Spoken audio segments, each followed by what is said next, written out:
Hello everyone, so welcome back to my YouTube channel. I am Arpana Tripathi, a CA intermediate student, and today I am here for all CA foundation students to tell them about how to prepare for CA foundation business laws. तो मैं बताऊंगी आपको अपनी strategy कि मैंने कैसे prepare किया था सीए फाउंडेशन में बिजनेस लॉज के लिए और आप किस तरीके से कर सकते हो ताकि आपको अच्छे मार्क्स है और आप इजीली पास हो सको। ओके, तो सबसे पहले ना स्टूडेंट्स के मन में ख्याल आते हैं कि कोचिंग लूँ या नहीं लूँ, लॉ तो बहुत हार्ड होगा यार, पहले कभी नहीं पढ़ा है, न्यू सब्जेक्ट है, ये वो ब्ला ब्ला दुनिया भर का वो, और तुम ढूंढने आओ तो यूट्यूब पे कोई वीडियो, तो ये वही वाली वीडियो है कि कैसे करें। ओके, तो लेट्स स्टार्ट। तो सबसे पहले मैं बताती हूँ कि कोचिंग लो या ना लो। देखो यार, अगर तुम्हारी इंग्लिश अच्छी है ना तो तुम पढ़ के भी कर सकते हो, बट लॉ है, नया सब्जेक्ट है, तो मैं प्रीफर करूंगी कि तुम लोग कोचिंग लो। कोचिंग लोगे तो इजीली रहेगा समझने में और तुम अच्छे से कर पाओगे। ठीक है, तो कोचिंग मैंने तो लिया था इंद्रेश गांधी सर का, उस टाइम पे यूट्यूब पे फ्री में लेक्चर आता था तो मैं उन्हीं से पढ़ी थी। अभी वो पढ़ा रहे हैं अल्टीमेट सीए पे, तुम ले सकते हो, बहुत नॉमिनल सी फीस है, तुम देके और लॉ की लेक्चर ले सकते हो। ठीक है, या फिर तुम फिजिक्स वाला से पढ़ सकते हो, सीए वाला का क्लासेस है उनका, वो भी बहुत कम फीस में पढ़ा रहे हैं, तो उनसे लेकर मतलब नॉमिनल सी फीस है यार, अगर ले लो के क्लासेस तो अच्छी रहेंगी, अच्छे से पढ़ाई होती रहेंगी। ठीक है, और मैं अब आपको बताती हूँ मैंने किस सीक्वेंस में पढ़ा था। ठीक है, सबसे पहले मैंने इंडियन कॉन्ट्रैक्ट एक्ट पढ़ा था, उसके बाद मैंने कंपनीज एक्ट पढ़ लिया था, क्योंकि इंडियन कॉन्ट्रैक्ट एक्ट ना काफी बड़ा है और काफी सारे क्वेश्चंस आते हैं एग्जाम में उससे, और कंपनीज एक्ट भी बड़ा ही है, बड़ा नहीं है मतलब कंपैरेटिवली छोटा है, बट फिर भी ना उससे भी क्वेश्चंस आते हैं एग्जाम में और इम्पोर्टेंट है। फिर सीए इंटर में भी कंपनीज एक्ट है पूरा का पूरा। फिर उसके बाद मैंने पढ़ा था इंडियन पार्टनरशिप एक्ट, तो आप वो पढ़ ले सकते हो, या फिर आप अपने अकॉर्डिंग भी पढ़ सकते हो। मैं अपनी बता रही हूँ कि मैंने किस तरीके से पढ़ी थी। तो मैंने सबसे पहले इंडियन कॉन्ट्रैक्ट एक्ट पढ़ा था, उसके बाद फिर कंपनीज एक्ट, उसके बाद फिर Indian partnership act, and then मैंने सेल ऑफ गुड्स एक्ट पढ़ा था, और फिर उसके बाद एलएलपी पढ़ा था। आप लोग का नेगोशिएबल इंस्ट्रूमेंट एक्ट भी है, तो आप एलएलपी पढ़ना, उसके बाद नेगोशिएबल इंस्ट्रूमेंट एक्ट कर लेना। और जो चैप्टर 1 है ना इंडियन रेगुलेटरी फ्रेमवर्क, उसको सबसे स्टार्टिंग में पढ़ना, क्योंकि उसमें बेसिक्स है, तो स्टार्टिंग में पढ़ लोगे ना तो बाकी चीजों को पढ़ने में आसानी रहेंगी। ओके, फंबल कर रही हूँ मैं, I am so sorry for that.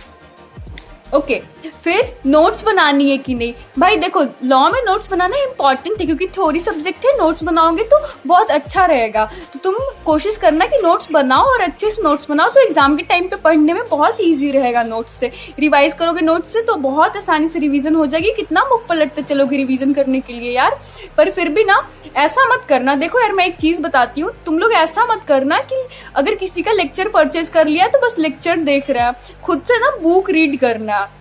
Law की बुक को रीड करोगे ना तो काफी मतलब और चीजें समझ में आएंगी और पता चलेगा कि लॉ का लैंग्वेज कैसे लिखना है। कीवर्ड्स हाईलाइट करना बुक में कि ये कीवर्ड्स, और कीवर्ड्स वहां लॉ में लिख के आना होता है।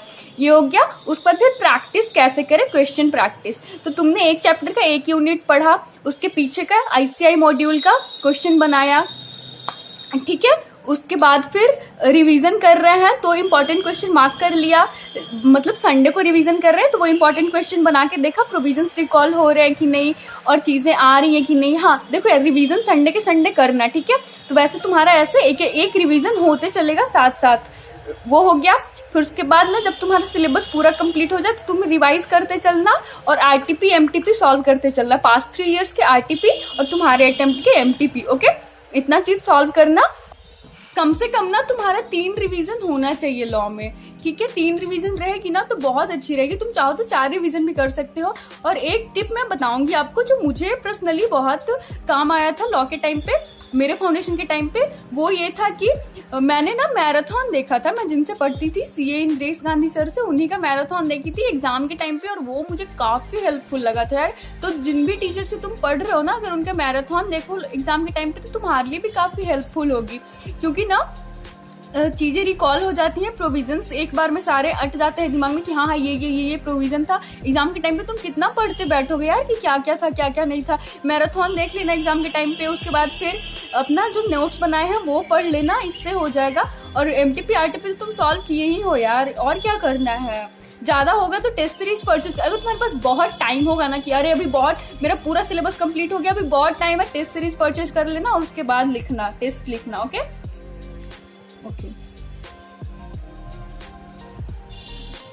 तो मैंने इसी तरीके से पढ़ाई करी थी, सारे चैप्टर्स कर लिए थे, उसके क्वेश्चन साथ साथ में करते गई थी। फिर उसके बाद मैंने आरटीपी सॉल्व किया था, एमटीपी सॉल्व किया था, पास्ट ईयर के क्वेश्चन भी सॉल्व किए थे 3 अटेम्प्ट्स के, पास्ट 3 अटेम्प्ट्स के। आप वो भी करना, मैं देखो बताना भूल गई, पास्ट ईयर क्वेश्चंस वो भी तुम करना, इंपॉर्टेंट होते हैं। और फिर बस इतना ही। फिर एग्जाम के टाइम पे मैराथन देखा था और इंपॉर्टेंट क्वेश्चन रीड किए थे। एग्जाम के टाइम पे मैं लिख के नहीं देखती थी, रीड करती थी कि ऐसे। हाँ, और एक चीज और ना कि लॉ लिखते कैसे हैं, तो तुम्हें ना वो जिन भी टीचर से तुम पढ़ोगे ना वो तुम्हें बता देंगे, बट मैं एक बता देती हूँ जनरली ना, ऐसे act applicable, provisions applicable, facts of the case और कंक्लूजन, ऐसे करके लॉ के आंसर लिखते हैं, इसी वे में प्रेजेंट करते हैं। ठीक है, तो इतना मैंने बता दिया। तो मैंने सब कुछ शेयर कर दिया है कि मैंने किस तरीके से पढ़ा था, आपको किस तरीके से पढ़ना चाहिए। अगर मैं कुछ भूल रही हूँ और आपको कुछ और इम्पोर्टेंट लगता है तो कमेंट सेक्शन में मुझे जरूर बताएं। Okay, that's all for today, thanks for watching, bye bye, take care.